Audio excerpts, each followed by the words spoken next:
Hello, this is going to be lesson 6.4. We're going to be talking about analyzing graphs.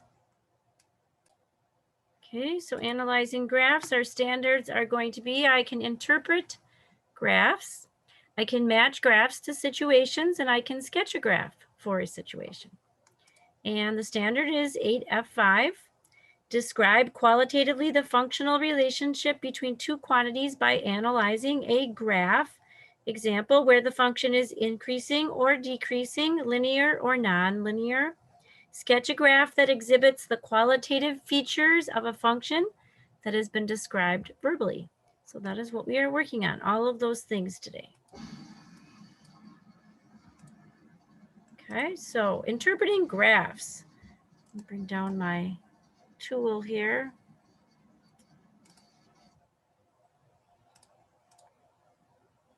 Okay. A roller coaster park is open from May to October each year. The graph shows the number of park visitors over its season. Here is the graph. So it's park visitors, number of visitors is on the y-axis, time in months is on the x-axis. Then you have different segments of the graph. Segment 1 shows that attendance during the opening weeks of the park season stayed constant. It's a flat line. Describe what segment 2 shows. Here's segment 2. Let me grab my spotlight. Here's segment 2. What would you describe segment 2 as? Right, it's a steep upward slope. It shows that attendance rose quickly. So it went up pretty quick. More visitors. This point is higher than that point. Based on the time frame, which is May to October, give a possible explanation for the change in attendance represented by segment 2. What would make the attendance go way up from May and then all of a sudden shoot way up? Possibly summer vacation. Did you think of that?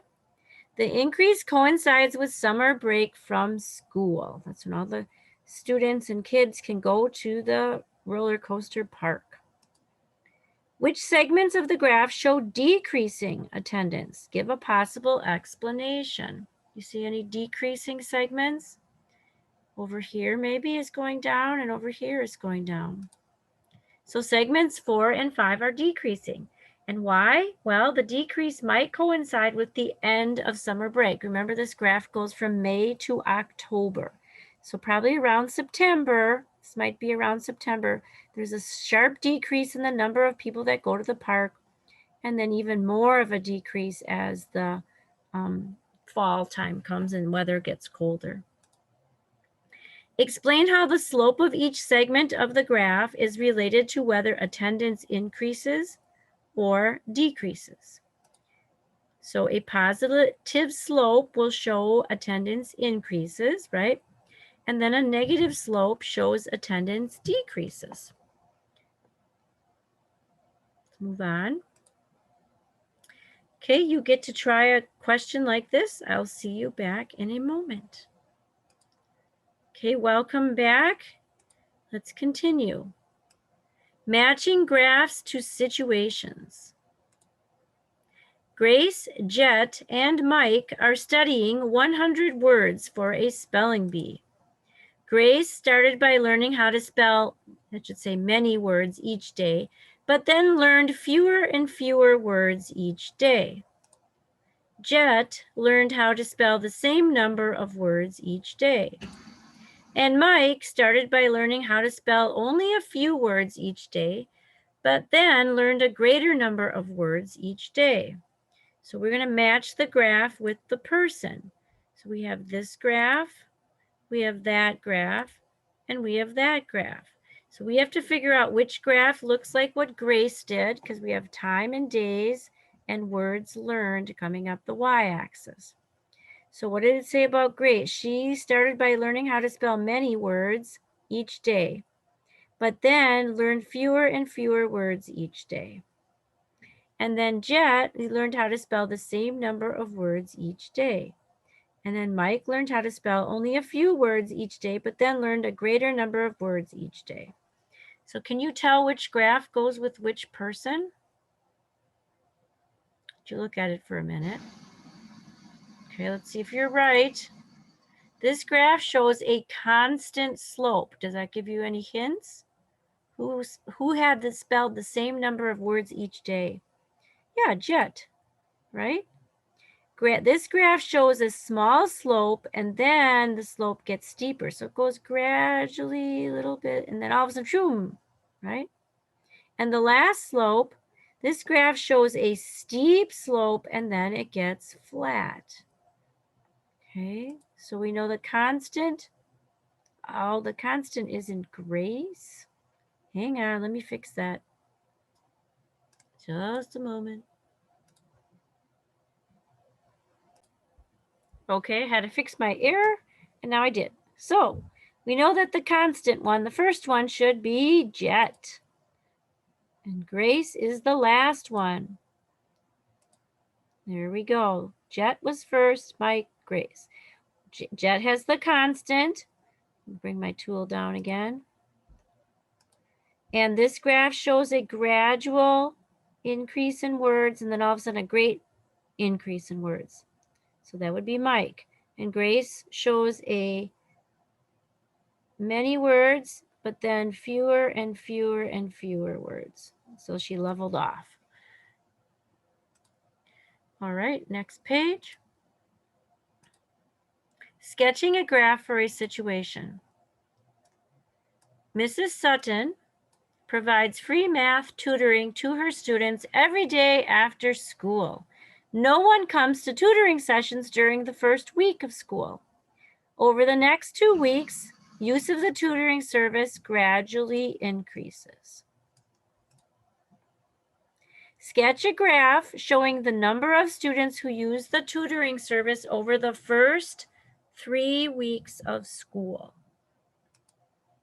Okay, we have students, number of students going up the y-axis, and on the bottom, we have time, number of weeks. Okay, so this is what our graph should look like. At week 1, hardly nobody came really, and then at week 2, a few people started coming, and by week 3, there were more people coming.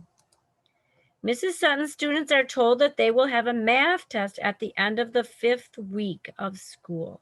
Sketch a graph of how you think this will affect the number of students who come to tutoring.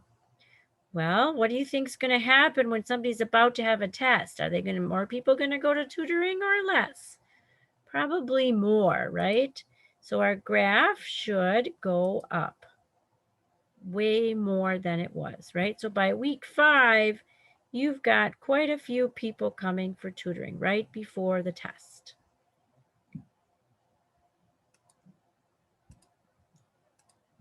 Mrs. Sutton provides free math tutoring to students. No one comes to tutoring sessions first week. Over the next few weeks, okay, let's see what the next question is. After week 5, sketch a graph showing the number of students who might use the tutoring service. So after week 5, they've already had their test now.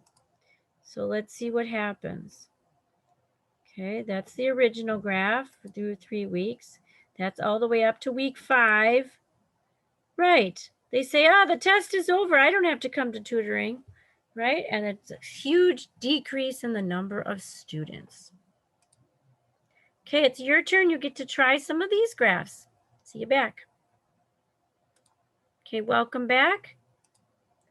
Now we're going to focus on some higher order thinking. A woodland area on an island contains a population of foxes.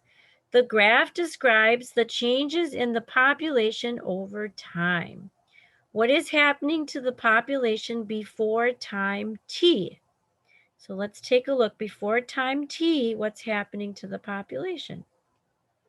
Well, it's decreasing and then increasing and then decreasing and increasing and decreasing, right? Naturally in the wild, you're going to have periods where you're going to have less animals and then they're going to have babies and there'll be more for a while, then some will get eaten and then there'll be less. So it went down and it went up. At first, the population is decreasing, but then it begins to increase again.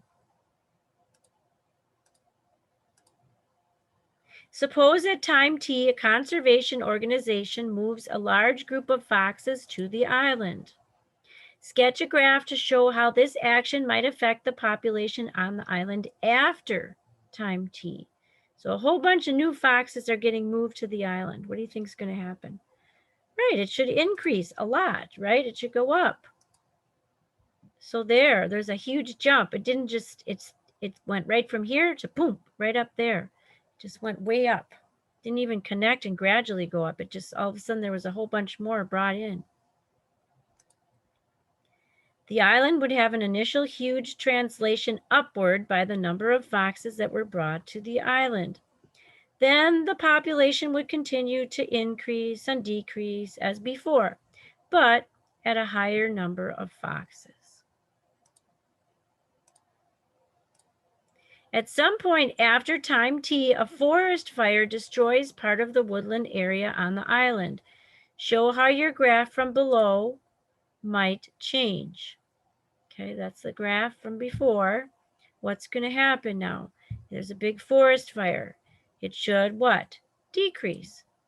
So the fire is right there.